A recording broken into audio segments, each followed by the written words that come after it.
Hilen artetik zaigu, Kristo berriz piztu, eta eriotzea piztuz desegindu.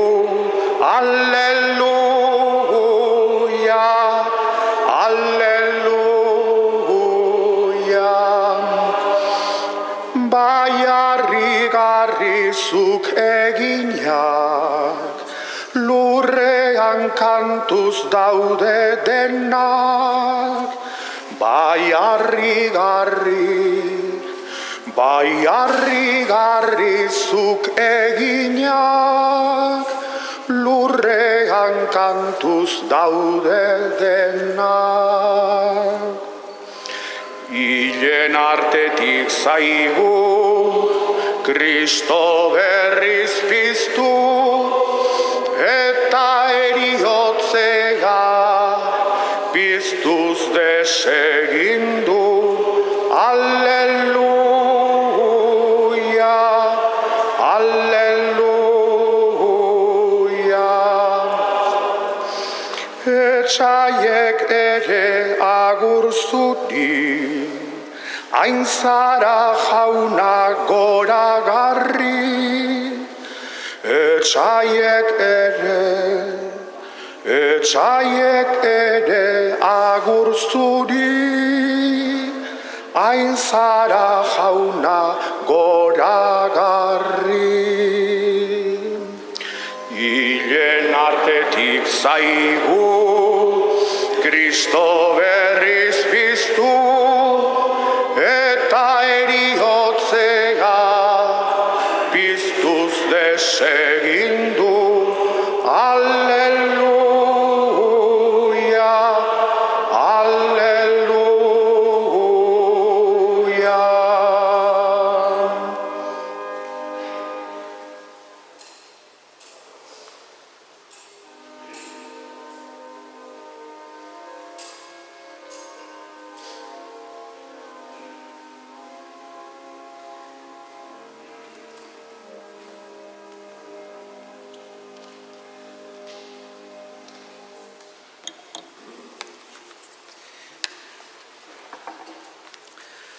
Aitaren eta Semearen eta Espiritu Santuaren izenean. Amen.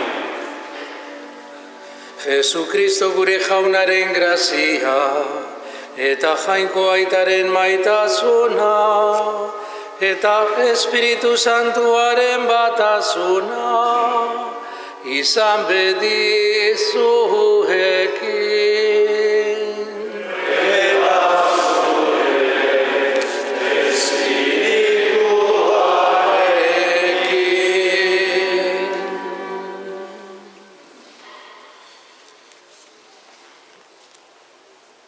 Jesukristo bekaturik ez duen gure bitartekoa, otoitzean ari da gure alde, eta adizkidetu egiten gaitu aitarekin.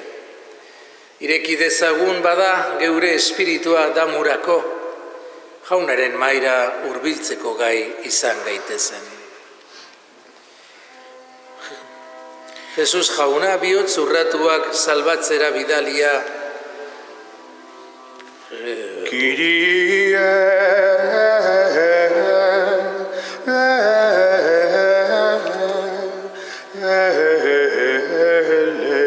eleison. Kyrie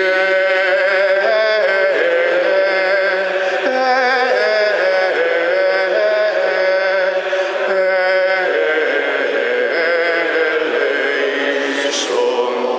Jesus jauna bekatariei dei egitea etorria. Kriste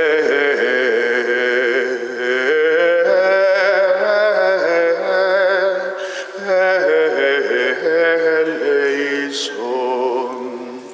Kriste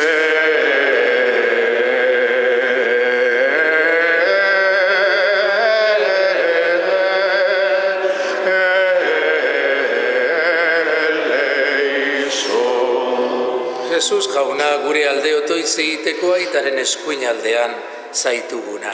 Kyrie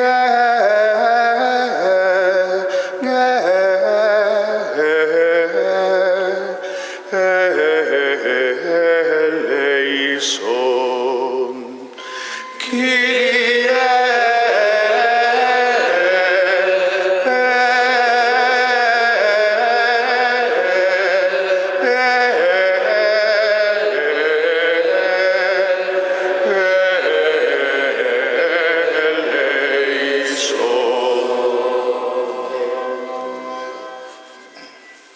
Erruki dakigula jainko guzti zaltzua eta gure pekatuak barkaturik eraman gaitzala betiko bizitzara. Gloria in excelsis Deo. et in terra pax hominibus bone voluntatis laudamus te, benedicimus te, adoramus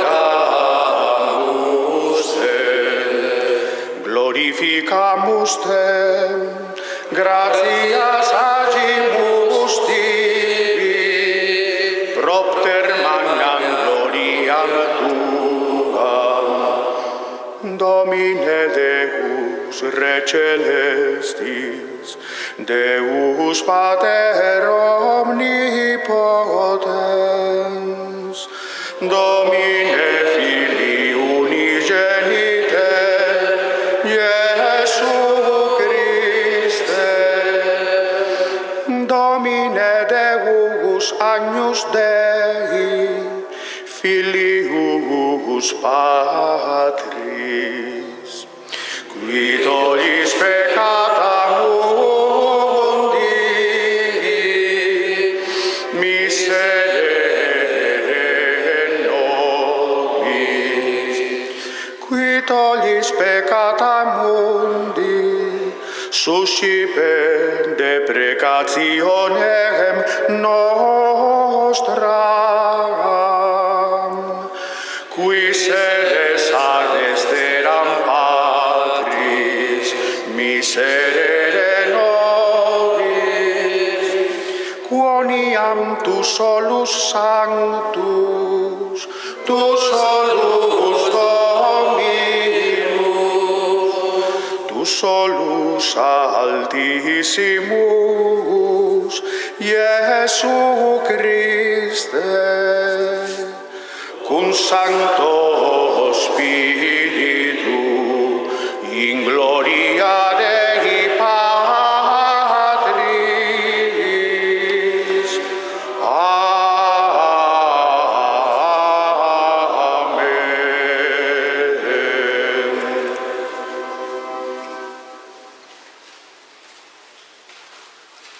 Egin dezagun otoitz.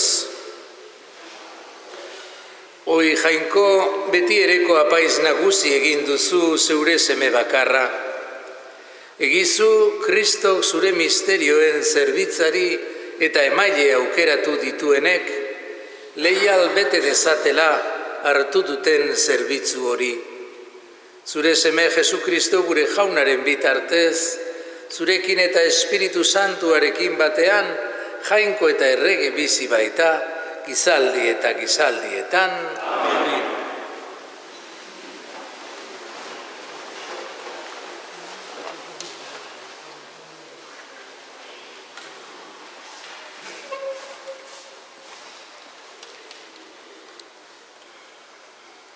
Apostoluen eginak liburutik.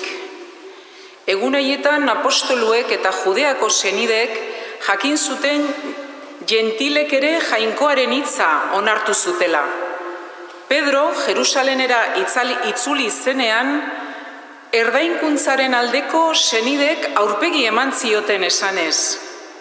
Erdaingabeen etxean sartu eta haiekin jandezu. Orduan, Pedrok dena zehatz-mehatz kontatu zien. Jaffa hirian otoitzean ari nintzela, estasian ikuskari bat izan nuen. Oihala handi baten antzeko zerbait ikusi nuen. 4 muturretatik zintzilik zerutik jaisten eta nire ondoraino etortzen. Begira jarri nintzaion, eta 4 oinekoak, piztiak, narrastiak eta hegaztiak ikusi nituen barruan. Orduan, mintzoa entzun nuen niri esaten, ea Pedro, hil eta jan, eta nik erantzun, inola ere ez jauna, ez dut egundaino ezer loirik edo kutsaturik hauan sartu. Zerutiko mintzoak berriro esan zidan, Jainkoak garbi egin duena zuk ez esan kutsatua dela. 3 aldiz gertatu zen hori, eta ondoren dena zerura jaso zuten. Une hartan, hain zuzen, 3 gizon agertu ziren gu geunden etxian, Zesaretik nigana bidaliak. Haiekin, kezkari gabe joateko esan zidan espirituak. 6 senide hauek joan ziren nirekin, eta Kornelioaren etxean sartu ginen.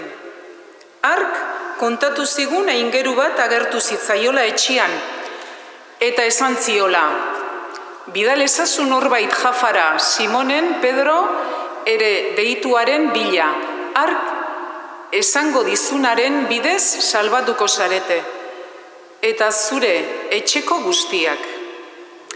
Hizketan hasi nintzen, bezain laster, Espiritu Santua jatsi zen haiengana, hasierakoan gugana jatsi zen bezala.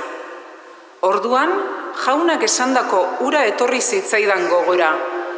Joanek urez bataiatu zuen, baina zuek Espiritu Santoaz izango zarete bataiatuak.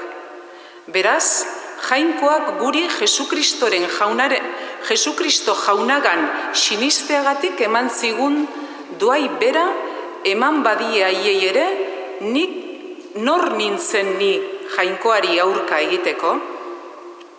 Hau entzutean, baretu ziren eta Jainkoa goretsi zuten esanez. Gentilei ere eman die beraz Jainkoak bizira daraman bihotz berritzea. Jaunak esana? Eskerra zuri, jauna.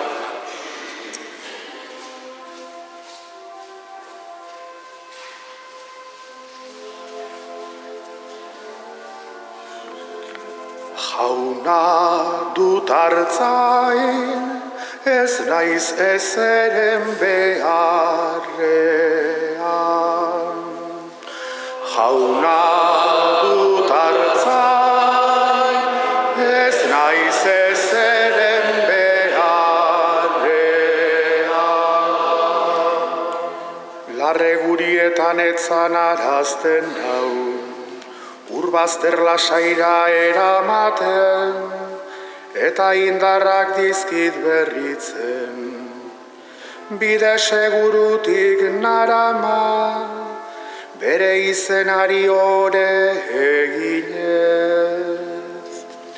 Jauna dut hartzain, ez naiz ezeren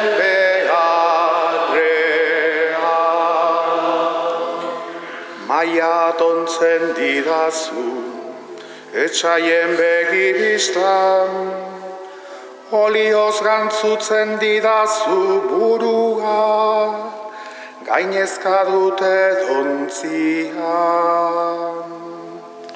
Jauna dut hartzain, ez naiz ezeren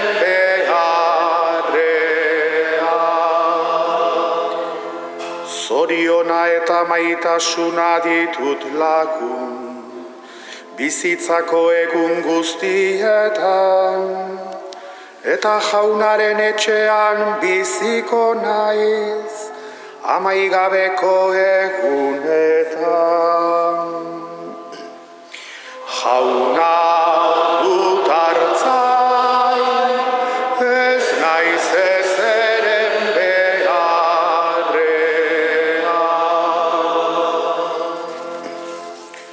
eta zutik evangeliorako.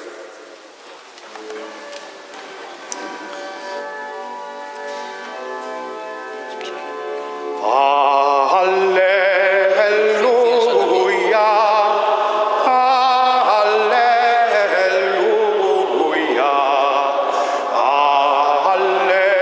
alleluia.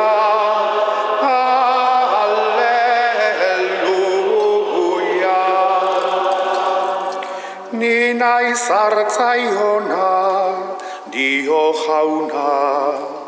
Ezagutzen ditut neure ardiak, eta neurek ezagutzen nauten ni. Alleluia, alleluia,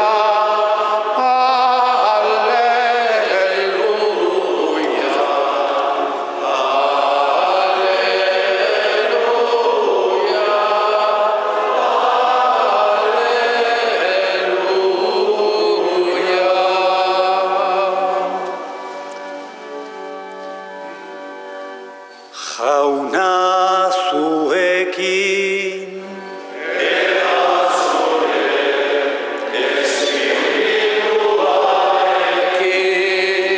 Jesukristoren evangelioa San Juanen liburutik.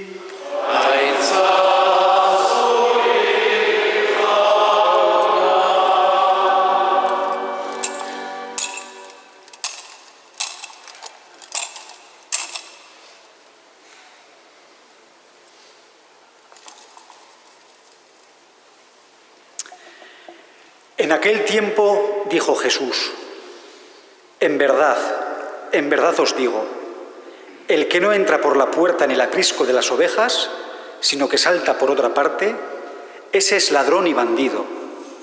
Pero el que entra por la puerta es pastor de las ovejas. A éste le abre el guarda y las ovejas atienden a su voz, y él va llamando por el nombre a sus ovejas y las saca fuera. Cuando ha sacado todas las suyas, camina delante de ellas, y las ovejas lo siguen, porque conocen su voz. A un extraño no lo seguirán, sino que huirán de él, porque no conocen la voz de los extraños. Jesús les puso esta comparación, pero ellos no entendieron de qué les hablaba. Por eso añadió Jesús: en verdad os digo, yo soy la puerta de las ovejas. Todos los que han venido antes de mí son ladrones y bandidos, pero las ovejas no los escucharon. Yo soy la puerta. Quien entra por mí se salvará, y podrá entrar y salir, y encontrará pastos. El ladrón no entra sino para robar y matar y hacer estragos. Yo he venido para que tengan vida y la tengan abundante. Jaunak esana,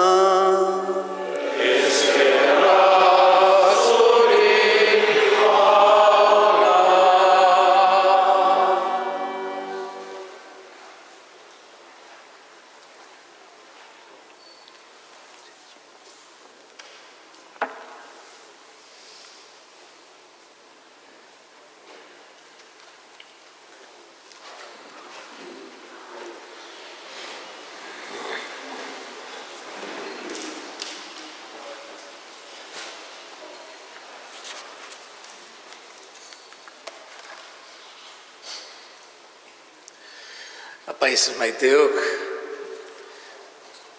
anai arreba maiteok, gure Elizbarrutiko egutegian baditugu data batzuk apaizgoarekin lotuta eta urtero ospatzen ditugunak. Urtero deituta gaude aldarera gure apaizkideekin ospatzera. Gutxienez pare bat aldiz. Gure ministeritzagatik eskerrak emateko eta espirituaren grazia eskatzeko, fidelitatean irauteko. Estas fechas que nos reúnen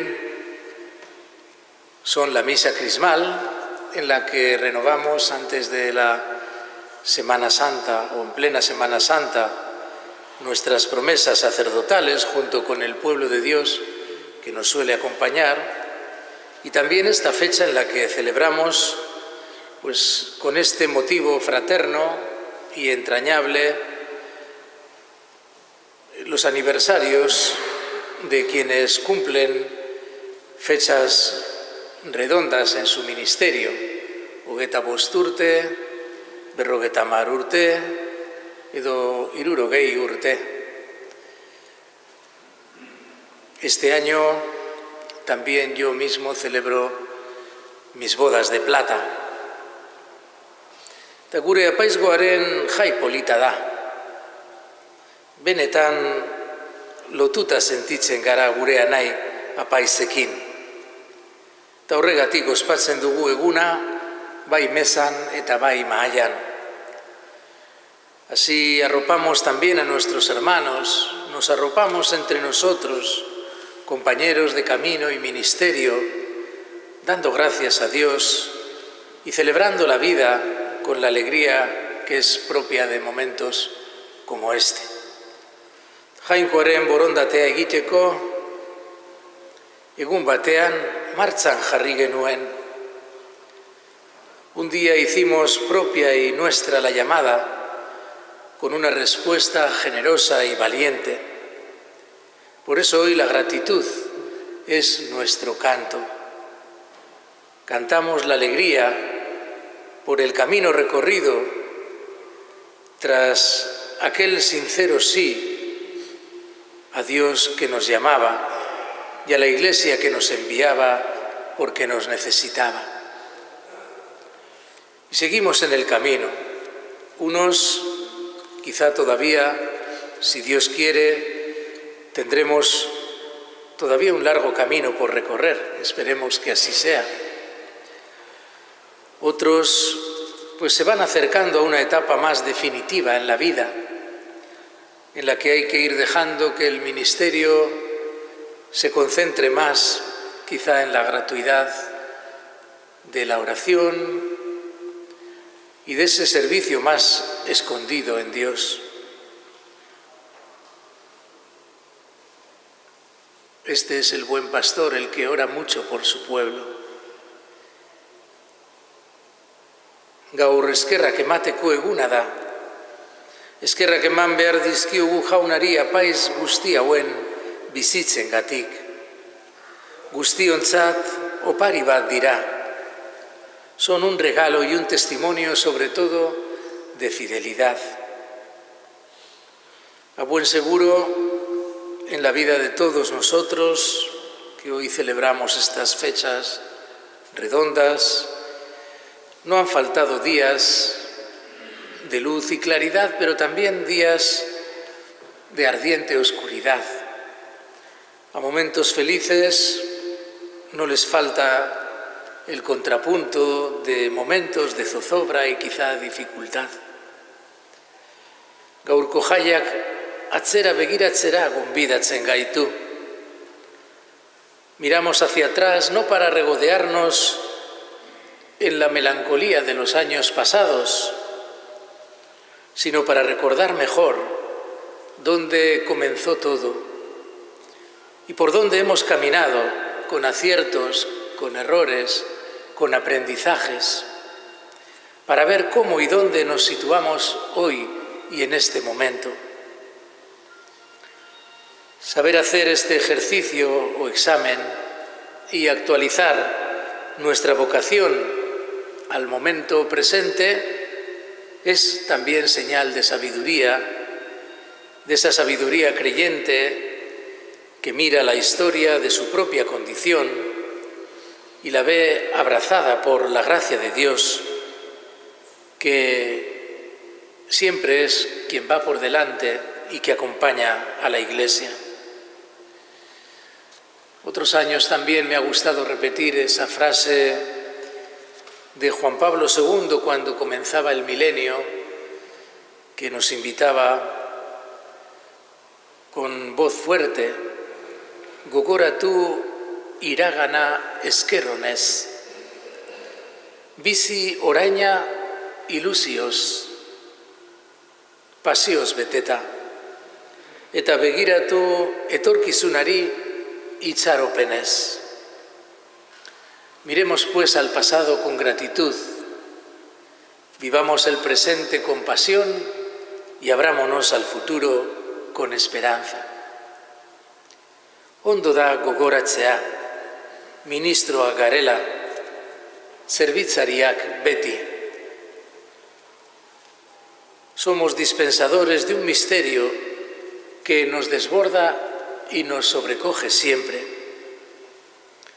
La palabra de Dios que servimos al pueblo también guía y orienta nuestra propia vida. A todos nos afecta, a todos nos compromete. Bizitzako hitz horren zerbitzariak gara. A través de esta palabra acercamos a nuestros hermanos la gracia y la misericordia de Dios. Con nuestra palabra y con nuestra vida acercamos a los demás su ternura, la certeza de su amor por cada uno de sus hijos. Hitz hau pakearen mezularia da, gure borroka guztien artean. Ongiaren mezua da, munduko hainbeste gaitzen erdian. Hitza hau itxaropena jartzen du, itxaropen eza nagusi denean. Por supuesto, los misterios de Dios de los que somos servidores no solo se transmiten por nuestra palabra, sino también y sobre todo por nuestro testimonio de vida. Por una vida, me habéis oído decir otras veces, que sostiene lo que dicen nuestras torpes palabras. Estamos también de enhorabuena en la Iglesia por la llegada de un nuevo Papa, León XIV. En la primera homilía a sus cardenales, el Papa dijo lo siguiente. Quedémonos con ello porque es un mensaje muy potente. En la Iglesia estamos para iluminar las oscuridades del mundo. Y decía él, pero la Iglesia no ilumina las oscuridades del mundo y de los hombres por la majestuosidad de sus edificios, de sus monumentos. Continuaba diciendo, sino que lo hace por medio de la santidad de sus hijos. La Iglesia brillará y será capaz de iluminar la vida de las oscuridades del mundo por la santidad de sus hijos, por el testimonio de la vida de sus hijos. Ni naiz atea entzun dugu gaurko evangelioan, ni naiz neurria. Yo soy la puerta, soy la medida de las cosas. Y a este Jesús, a quien representamos sacramentalmente con nuestra vida, es a quien debemos ajustar nuestra vida a su medida, no a la nuestra. Él es la medida para todos, también para los sacerdotes, de nuestra propia santidad. Estos días, en la plaza de San Pedro, en el Vaticano, estaba concentrado el mundo. Una parábola bien bonita de lo que es la Iglesia en el mundo. Un signo y un instrumento, decía el concilio, de comunión, de unidad del género humano. Todo el mundo mirando a la Iglesia, esperando de ella una palabra. Un mundo convulso, un mundo en búsqueda. Tantas personas buscan y quieren encontrar. No les ofrezcamos un sucedáneo. Buscan a Jesús. Y en el único lugar donde lo van a encontrar es en nuestras vidas, sosteniendo nuestras palabras, en el testimonio y en la santidad de sus hijos.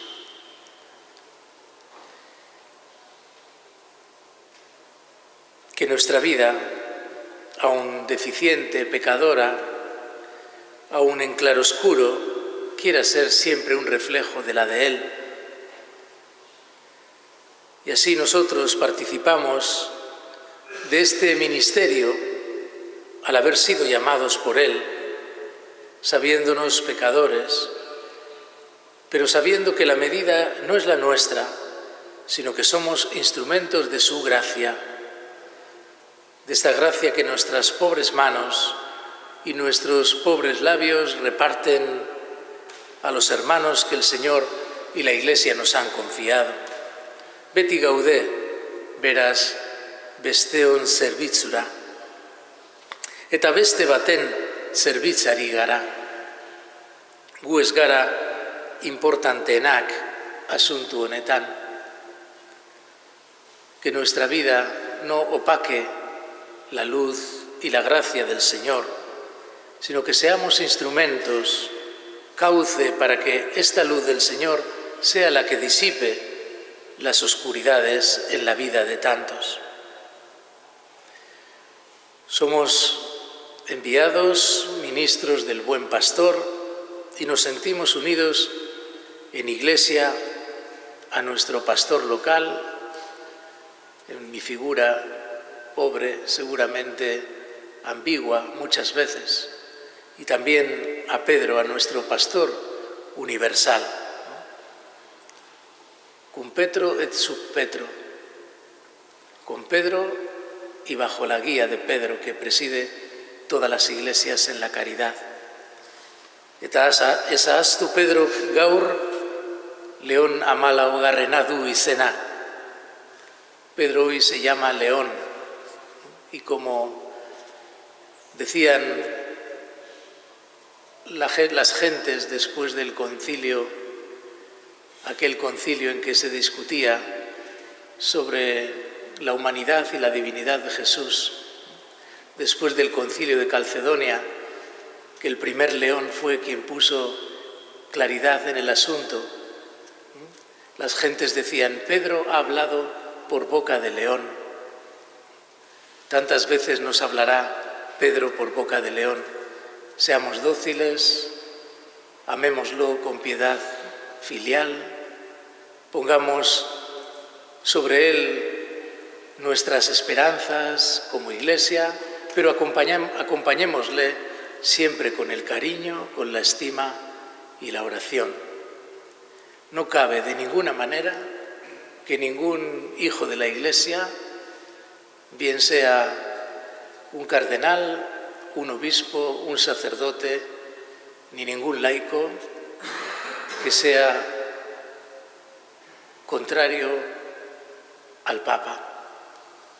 El Papa es un hombre, el Papa se puede equivocar, pero al Padre nunca le hacemos ver su desnudez. Le acompañamos con la oración y con nuestro compromiso y con el deber de obsequio religioso que le debemos. Pues si Pedro hablará por boca de León y nos confirmará en la fe. Y si alguna vez no comprendemos sus palabras, sus gestos, pongámoslo en manos de Dios con la confianza de que la medida no la damos nosotros, sino que nos la da la Iglesia. Eskertuta gatoz, beraz, gaur egun honetan seminariora gure apaizengatik jainkoari eskerrak emateko. Mila eskerra nahi maiteok, zuen zerbitzuak eta zuen bizitzak eman dutena eta gaur egun ematen dutenagatik. Eutsi gogor eta bizirik fedea eta itxaropena mantenduz eta indartuz. Gure Arantzazuko amari eskatzen diogu bereziki gaur bedeinkapena, eta baita ere Sani Nazio gure patroiari. Gora bihotzak eta ala bedi.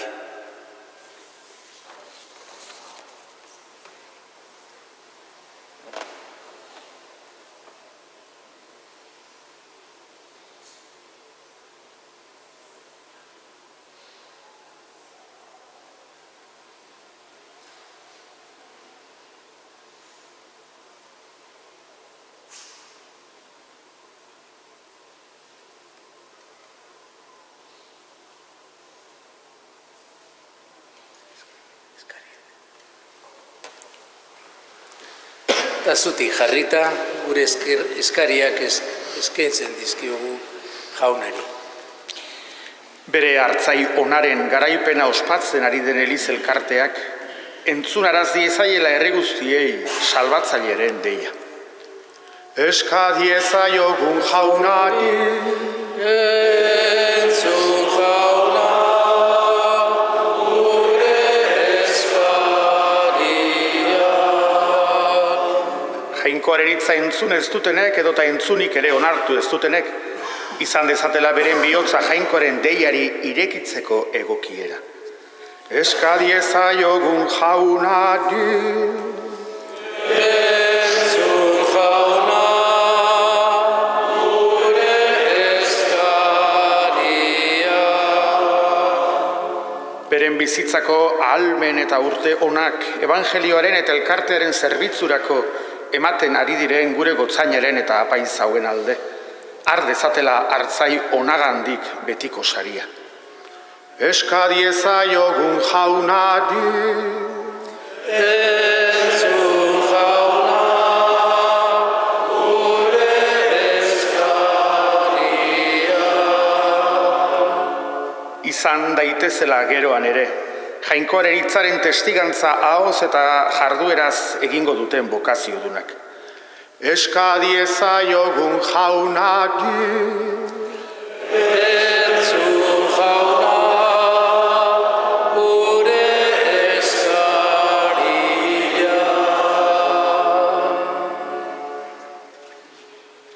Eta hau guzti hau eskatzen dizugu Jesu Kristo gure jaunaren bitartez. Amen.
Zenideok, egin dezagun otoitz guztiok batean Eliza osoaren oparia jainkoari eskaintzerakoan.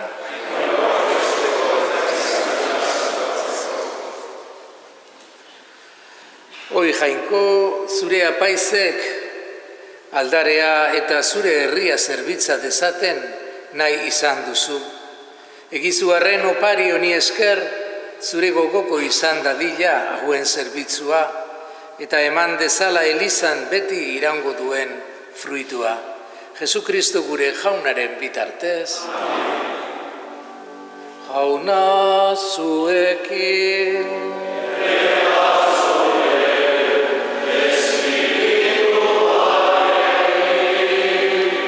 Gora bihotzak.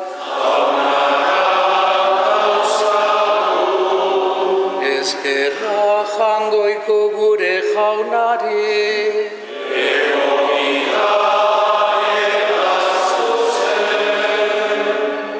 Egoki da bai eta zuzen bidezko eta salbagarri zu jaun hori beti gorestea, baina poza handiagoz eta bereziki Kristo gure Paskoa hila eta eskeinia izan den aldi honetan. Honen bitartez jaiotzen dira argiaren seme-alabak betiko bizirako, eta zabaltzen zaizkie fededunei zeruko erreinuko ateak. Gure eriotza desegina izan da haren eriotzan, eta haren piztueran gu guztiok piztu gara. Horregatik Pasko pozez gainezka daude gizon emakume guztiak mundu zabalean.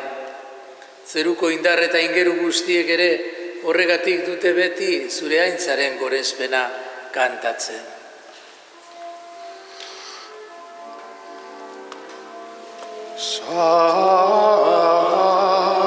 Sanctus, Sanctus, Sanctus,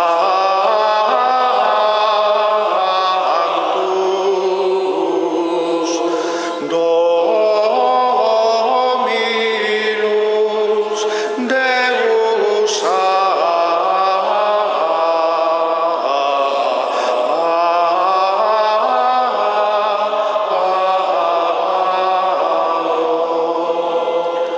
Pleni sunt celi et terra, gloria tua, Hosanna in excelsis,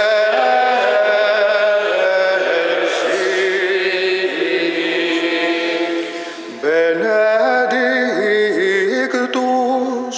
qui venit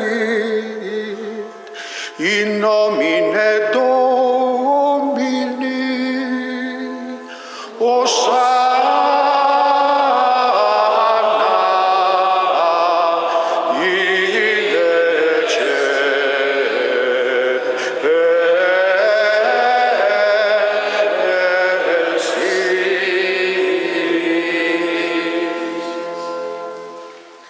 Santu zara bai jauna eta santutasun guztiaren iturri. Egitzazu bada santu ogi ardo hauek zure espiritua izuriz. Jesukristo gure jaunaren gorputz eta odol egin daitezen guretzat.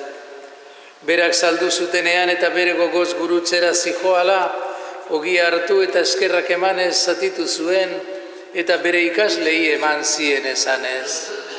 Hartzazue eta jan guztiok honetatik, hau nire gorputza data, zuentzat emango dena.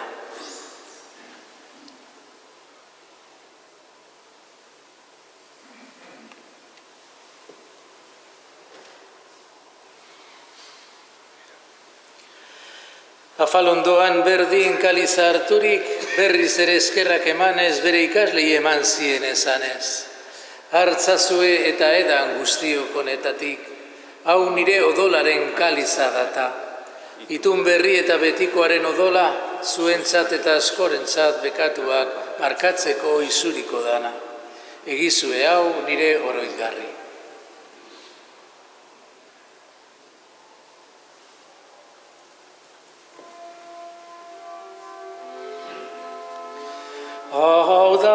sinismenaren misterioa.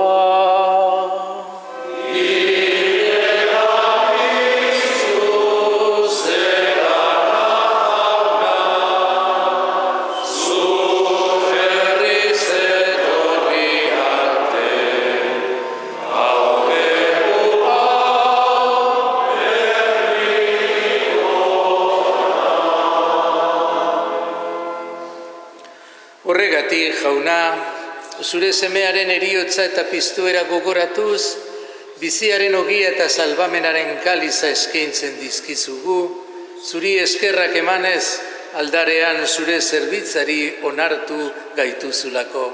Eta palik eskatzen dizugu, Kristoren gorputza eta odol hartzen ditugunok, Espiritu Santuak bat egin gaitzala. Izan gogoan, jauna, mundu guztian zabaldurik dagoen zeure eliza. Eramaztu maitasun osora, Leon gure aita santuarekin, Fernando gure gotzainarekin, eta elizgizun guztiekin batean.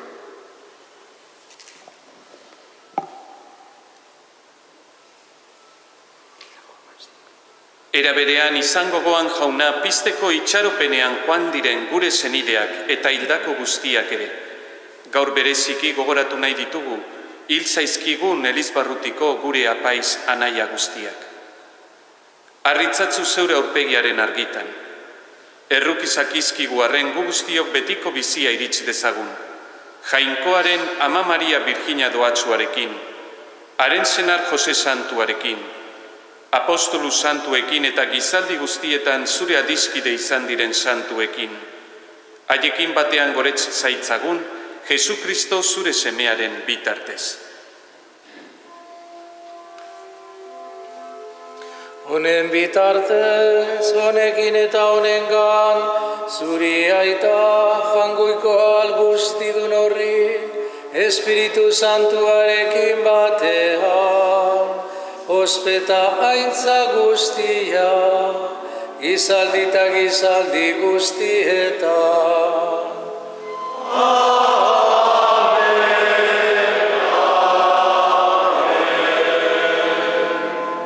Salbatzaileak agindu eta erakutsiari jarraituz, bildur gabe kanta dezagun.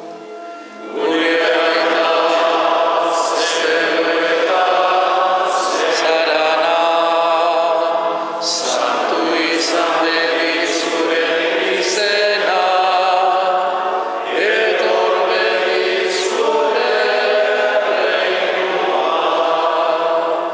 Egin bedi zure naia, zeruan bezala lurretan ere, emai guzu gaur, egun honetako ogia, barkatu gure zorra, guk ere gure zorrei, barkatzen diegun ezkero, ez gaitzazu txikentaldian lortzen, baina atera gaitzazu gaitzetik. Atera gaitzazu jauna, gaiz guztietatik, emaiguzu bakea gure egunotan, zure gerrukiari esker, bekatutik garbi bizi gaitezen, eta ez du aldietan zendo. Betiko zorionaren itxaropenean, Jesu Kristo gure salbatzailea, noiz etorriko den zain gaudela. Zeure aleko erregetza, zeure apospen agindarra, orain eta Jesu Kristo gure jauna, zuk esana da apostoluei bakea usten dizuet, nire bakea ematen. Begira zure Elizaren sinismenari eta ez gure pekatuei, eta zure gogoa den bezala emaiozu Elizari bakea, emaiozu batasuna. Errege bizi baitzea gizaldi eta gizaldietan, jaunaren bakea beti zuekin. Emaiozue elkarri bakea.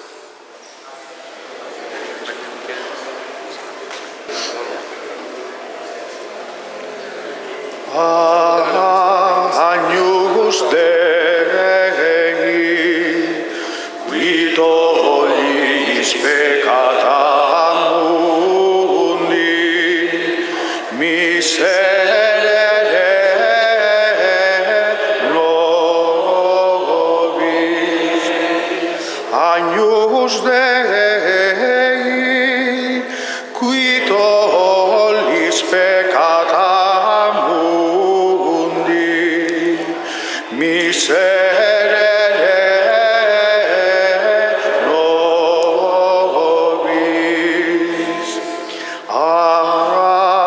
Agnus Dei,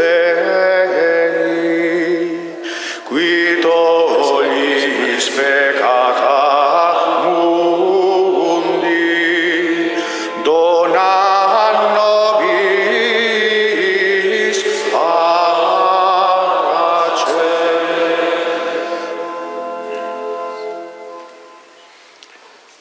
Ona hemen jangoikoaren bildotza, ona munduko pekatuak kentzen duena. Zoriontsuak jaunaren maira deituak. Jauna ni ez nahi, senyor, zure etxean sartzeko, baina esatu bat eta osatuko.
Gogoan har Jesu Kriston, hiletatik piztuan, sekulako gure indar eta salvamenduan. Zurekin bagara guiltzen, zurekin gara biziko, zurekin badugu jasaten, zurekin jaun eta jainko. Gogoan har Jesu Kristo, hiletatik piztuan, sekulako gure indar eta salvamenduan. Zuregan gaitzak eta minak, zuregan posatxeginak, zuregan bihotzen geroa, zuregan amodioan. Gogoan har Jesu Kristo, hiletatik piztua, sekulako gure indar eta salvamenduan.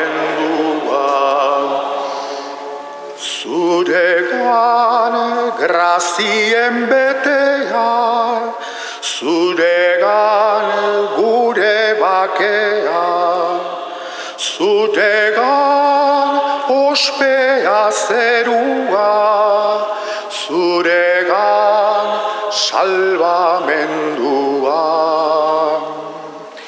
Gogoan har Jesu Kristo, hiletatik piztua, sekulako gure indar eta salvamendua.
Egin dezagun otoitz.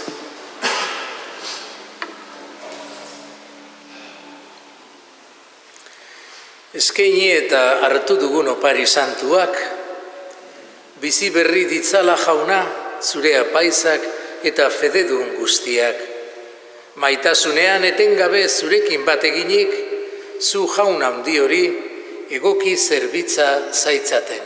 Jesukristo gure jaunaren bitartez, jauna zuekin.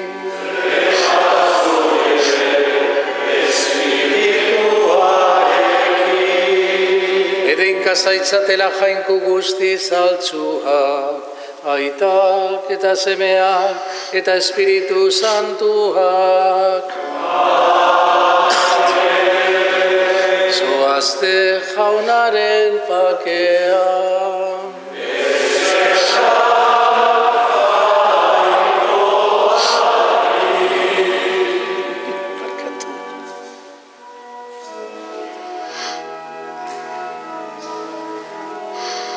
Zure semea artzaintzan dabil, harturik neke haundia, talde zabala du inguruan, baina denak ez ardiak, biltzen eta larratzen, ta galduak bilatzen, arakatuaz mendiak, hartzaiona eta bere amaren beharra du gizadia.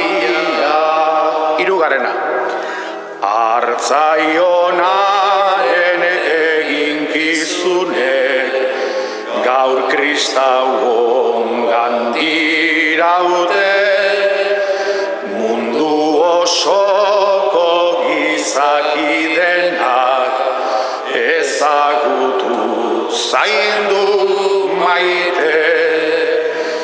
Berri onaren hitza ta salbamen ekintza, azken mugetara arte